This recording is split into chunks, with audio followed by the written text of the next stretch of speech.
Olá, queridos irmãos e irmãs, que a paz de nosso Senhor Jesus Cristo, o amor de Maria envolvam a cada um de nós e nossas famílias. Nós estamos reunidos em nome do Pai, do Filho e do Espírito Santo. Amém. Amém.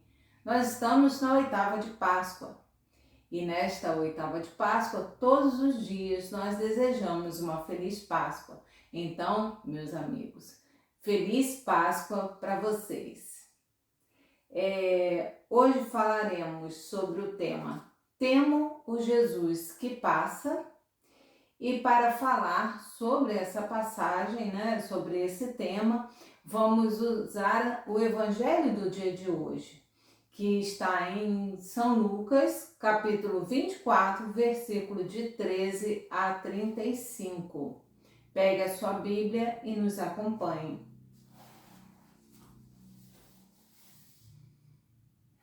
Nesse mesmo dia, 2 discípulos iam para um povoado chamado Emaús, distante 11 quilômetros de Jerusalém.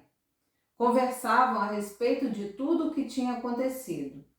Enquanto conversavam e discutiam, o próprio Jesus se aproximou e começou a caminhar com eles. Os discípulos, porém, estavam como que cegos e não o reconheceram. Então Jesus perguntou: "O que é que vocês andam conversando pelo caminho?" Eles pararam com o rosto triste. Um deles, chamado Cleofas, disse: "Tu és o único peregrino em Jerusalém que não sabe o que aí aconteceu nesses últimos dias?" Jesus perguntou: "O que foi?" Os discípulos responderam: "O que aconteceu a Jesus, o Nazareno, que foi um profeta poderoso em ação e palavras, diante de Deus e de todo o povo. Nossos chefes dos sacerdotes e nossos chefes o entregaram para ser condenado à morte e o crucificaram. Nós esperávamos que fosse ele o libertador de Israel, mas, apesar de tudo isso, já faz 3 dias que tudo isso aconteceu. É verdade que algumas mulheres do nosso grupo nos deram um susto. Elas foram de madrugada ao túmulo e não encontraram o corpo de Jesus. Então voltaram, dizendo que tinham visto anjos, e estes afirmaram que Jesus está vivo. Alguns dos nossos foram ao túmulo e encontraram tudo como as mulheres tinham dito, mas ninguém viu Jesus. Então Jesus disse a eles: "Como vocês custam para entender e como demoram para acreditar em tudo o que os profetas falaram? Será que o Messias não devia sofrer tudo isso para entrar na sua glória?"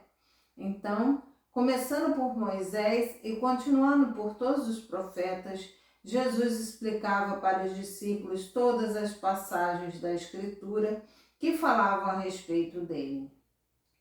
Quando chegaram perto do povoado para onde iam, Jesus fez de conta que ia mais adiante. Eles, porém, insistiram com Jesus, dizendo: "Fica conosco, pois já é tarde e a noite vem chegando." Então Jesus entrou para ficar com eles. Sentou-se à mesa com os dois, tomou o pão e abençoou. Depois o partiu e deu a eles. Nisso, os olhos dos discípulos se abriram e eles reconheceram Jesus. Jesus, porém, desapareceu da frente deles. Então um disse ao outro: "Não estava o nosso coração ardendo quando ele nos falava pelo caminho e nos explicava as Escrituras?" Na mesma hora, eles se levantaram e voltaram para Jerusalém, onde encontraram os 11 reunidos com os outros. E estes confirmaram: "Realmente, o Senhor ressuscitou e apareceu a Simão." Então os dois contaram o que tinha acontecido no caminho e como tinham reconhecido Jesus quando ele partiu o pão. Meus irmãos, essa passagem nos mostra tudo o que acontece na missa. Nós temos um vídeo falando sobre isso, mas hoje nós vamos nos adentrar nesse título: Temo o Jesus que passa. Santo Agostinho meditou muito sobre isso, porque por várias vezes Jesus passou por ele e ele não viu, mas sua mãe insistiu em oração. E muitas vezes nós somos esses discípulos de Emaús, que somos lerdos para acreditar em tudo que a igreja ensina. A igreja ensina desde Pentecostes que nós, católicos, só adoramos a Deus em Jesus Cristo Eucarístico. Como é que os discípulos de Emaús reconheceram Jesus? Ao partir do pão, na Eucaristia. Se nós não vamos na missa, nós não conhecemos Jesus. Nós achamos, igual os discípulos de Emaús, era um profeta. Conviveram com Jesus e não reconheceram que ele era Deus. Muitas vezes nós ficamos assim pensando, olha o sofrimento de Jesus na cruz. Mas Jesus fala para eles hoje, todo aquele sofrimento era necessário para que eu entrasse na minha glória. Não existe Páscoa sem a crucificação. Então, tudo o que aconteceu com Jesus já estava escrito. E na cruz ele diz, tudo está consumado. Entregou o Espírito ao Pai. Então, nós não temos que pensar por nós mesmos, nós temos que pensar como Cristo pensou, porque ele só fez aquilo que o Pai mandou fazer e enviou o Espírito Santo para inspirar o magistério da sua igreja. Então, nós temos que acreditar no magistério da igreja e não no que os homens falam. Veja, o Papa Francisco morreu. Então, a igreja está o quê? Sobre o comando do cardeal Ferrer. E vai ter o conclave. Nós temos que nos atentar em tudo que vem da igreja. Não procure informações pelo mundo, pelas pessoas que já estão fazendo política. Nós temos que nos concentrar que Jesus se encontra na missa. Nós temos a garantia de Cristo, que é o Espírito Santo, que vai inspirar os cardeais para escolher o novo Papa. E o novo Papa, ele terá uma missão. Não sabemos qual é. Mas em todas as gerações, todos os papas, eles vêm com uma missão de Deus. Então, não se preocupe. Acredite em Deus, porque a sua igreja está aí há 2000 anos. Não entre em desespero, não procure saber quem será o Papa, porque ele será escolhido pela vontade de Deus. Então, fiquem calmos, permaneçam indo na missa. Lembre-se, se os discípulos de Emaús não tivessem convidado Jesus para entrar em sua casa, eles não teriam tido a graça de reconhecer e ver Jesus ressuscitado. E aqueles que compreendem o Evangelho, que acreditam no magistério da igreja e reconhecem Jesus na Eucaristia, abrem seus olhos e faz igual os discípulos de Emaús. Foram anunciar Jesus aos apóstolos e esses confirmaram realmente Jesus apareceu ao Papa, a Pedro. Então não tenham medo, o Papa será escolhido conforme a vontade de Cristo. A passagem de hoje, né? Os dois discípulos de Emaús estavam deprimidos, porque é muito triste quando a gente espera algo que seja de acordo com a nossa vontade e que não acontece. Ou pelo contrário, acontece algo totalmente contrário àquilo que a gente esperava. Foi o que aconteceu com os discípulos de Emaús. Eles esperavam aquele Salvador que fosse mais pela questão da força, da guerra, né? Tivesse atitudes mais, na visão deles, de tirar o povo de uma escravidão de uma forma mais enérgica, vamos dizer assim.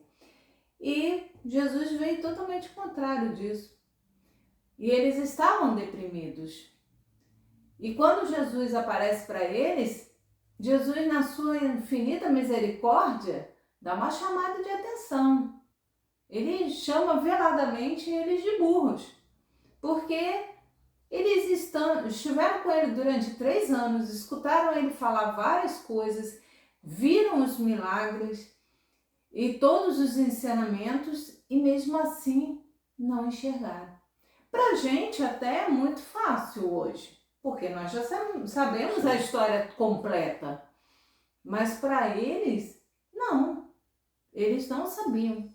E hoje, gente, como é que nós podemos estudar essa passagem no nosso dia a dia, na nossa vida? Em que essa passagem nos fortalece ou nos engrandece ou nos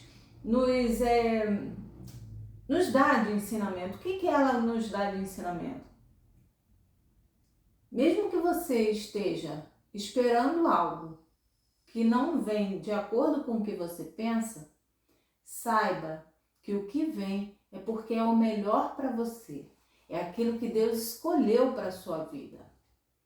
E que isso não te deixe desanimado ao ponto de você não ler mais a palavra, de você não se manter nas orações, no seu cotidiano. Que você não se deixe esmorecer. As orações precisam ser constantes, os sacramentos precisam ser constantes, porque Jesus se apresenta neles, nas orações, nos sacramentos, na sua Santa Igreja. Porque, como é o tema, né, de hoje, temo o Cristo que passa, temo o Jesus que passa, é temer a graça que se apresenta a nós. Já dizia Santo Agostinho, temer a graça que nos é apresentada e nós não percebemos. Então, meus irmãos, fica essa reflexão para vocês, para essa semana da oitava de Páscoa. Jesus morreu e ressuscitou. A sua vida pode estar no túmulo hoje, cheio de tristezas, desânimos, doença, mas pode ressurgir de uma hora para outra. Por isso você tem que estar alerta, confiante. Tem que estar indo à missa, se confessando, rezando, lendo a palavra, estudando, para que você não deixe passar o Cristo que está à tua espera. Quem traduziu aqui as Sagradas Escrituras do latim para o grego foi justamente São Jerônimo. O problema não é como está escrito aqui, o problema é como nós interpretamos. Todos os nossos vídeos, a interpretação é à luz da Igreja de Cristo. Então, São Jerônimo falou, uma falsa interpretação das Escrituras faz que o Evangelho do Senhor se torne Evangelho do homem. Ou, o que é pior, o Evangelho do diabo. Por quê? Nós usamos a Bíblia para seguir o que a igreja ensina, para nos fortalecer na fé. Mas se usarmos a Bíblia para criar um Jesus de acordo com a nossa vontade, de acordo com os meus pecados, eu estou sendo um anticristo dentro da igreja. Do mesmo modo, aqueles que pegam o Evangelho e interpretam dizendo que a igreja está errada, esses estão seguindo o Evangelho do diabo, que acontece desde o começo da igreja. Por isso que São João, na sua carta, segunda carta, capítulo 2, primeira carta, capítulo 2, versículo 18, diz: vocês não ouviram falar que os anticristos iam vir? Pois bem, vejam quantos anticristos já vieram. Então, desde Pentecostes, os anticristos estão dentro da igreja. Para fazer o quê? Para nos afastar do evangelho que foi revelado por Jesus. E quem mantém esse evangelho fixo, conforme os apóstolos ensinaram, é o magistério da Igreja Católica. Então, os santos vêm nos alertando, desde o começo da igreja, que a salvação é a palavra de Deus. O que é a palavra de Deus? É Jesus. A Bíblia contém a palavra de Deus, escrito pela tradição dos apóstolos. Os apóstolos escreveram após eles anunciarem, décadas depois. Então, tudo que está escrito aqui vem da tradição da igreja. E a interpretação, quem faz é o magistério da igreja. Então, nós temos que sempre ler.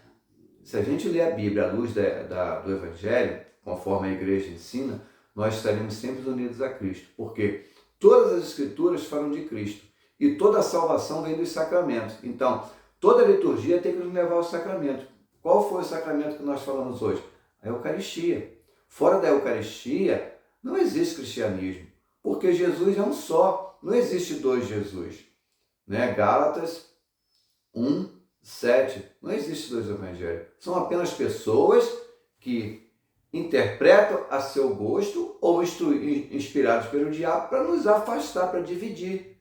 Então a igreja está sempre unida porque se mantém na unidade de Cristo no Espírito Santo. Porque Nada mudou desde Pentecostes. Feliz Páscoa, aleluia, aleluia, aleluia. Nós estamos reunidos em nome do Pai, do Filho e do Espírito Santo. Amém. Amém.